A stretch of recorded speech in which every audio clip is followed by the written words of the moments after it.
Mayang hapon gali sa tanan, no? Ako gali si Mark, long time friend, best childhood friend ni Ibis. So, siguro sobrang na kami 2.5 decade na magkilalahay. Gamay lang nga backstory. Gamay pa, nakuha na lang. Bali, naging best man ko man siya sang nagpakasal kami ni Mrs. back na 2019. Lipat ka pa, friend. Nag-best man. Pula, kaya kita karon. Tapos that time, sa Manila, Pasyaga work. Then, sang nagpakasal kami, nagpulig din siya sa Dumangas para lang mag-attend sa akong kasal kag magkuhan sang speech siya, mag-deliver. So dapat, lead ko man mag-speech kay, siyempre good friend kita yung mo. May agad question na. Question ba? So, di na ko. Maski ginapalbaan ko, kung go lang. Kaya mo na. Para sa pagbago. Para sa friendship. So, I've known Ibis for a long time. Siguro long enough to know that he is the one of the smartest people I have ever met.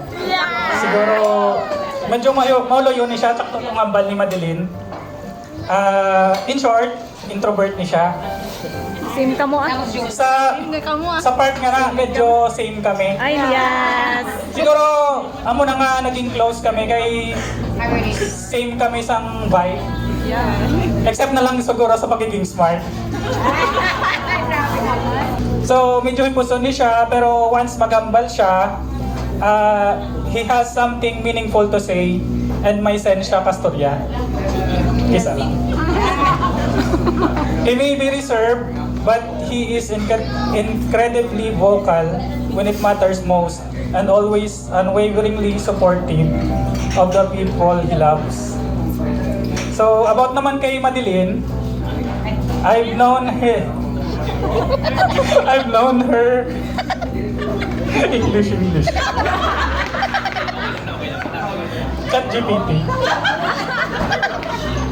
I've known her since high school days. Almost 20 years naman siguro. Bali, si Madeline, ari man siya sa listahan sa mga people nga, smartest people nga nabalan ko. Kay literal ya, sang high school kami, pero mini siya nadala sa top. Yeah. So, bali, kung si Ibis siya introvert, si Madeline niya medyo talkative.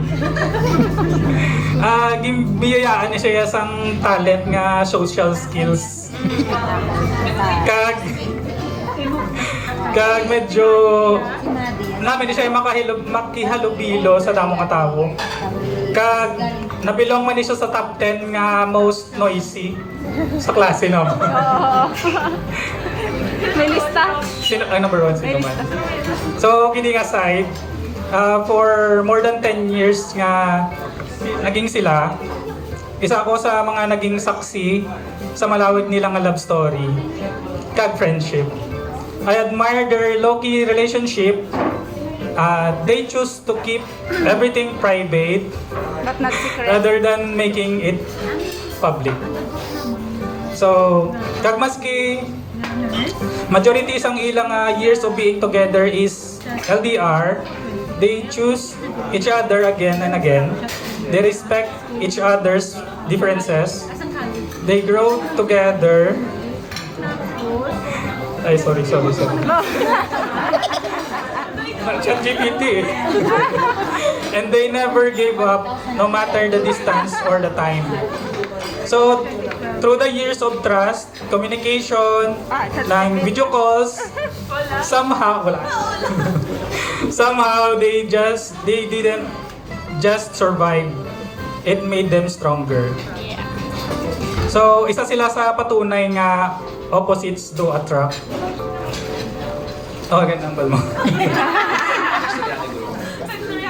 Maya kayo na doon nag-swak man sa... Two different people joined together by the universe. to prove to the world that true love still exists even sa mga LDR. So, ang ma-advise ko lang siguro bilang isa ka married man sa Tupi yung mag-advise na.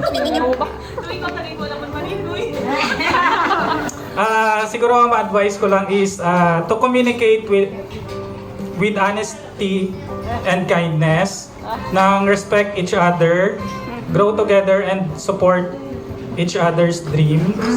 Then celebrate progress maski gamay or dako. Nang ang balsang ChatGPT, true love means admitting you are wrong maski balaan mo sa kagalingon mo nga tama ka. Maski sure ka gid.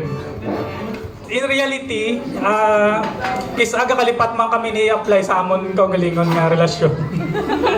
Pero dapat i-try nyo man. After all, wala man sang perfect nga relationship. So, ara man na sa couple. Continuous effort siya sang both nga couple para lost na ko. Basta mo na. Choose your partner every day. Kaya ang true love is not just a feeling. It's a daily decision you have to make, especially in normal days and difficult times. So, Ibe, starting today, kayoon mo na mga desisyon mo sa kabuhi. So, amo lang na nga ako ng speech. And I would like to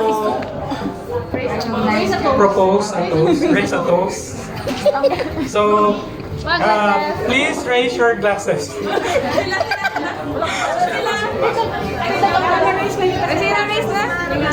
Please raise your glasses to completely opposite people who found the perfect balance in each other, to love, friendship, and a lifetime of happiness.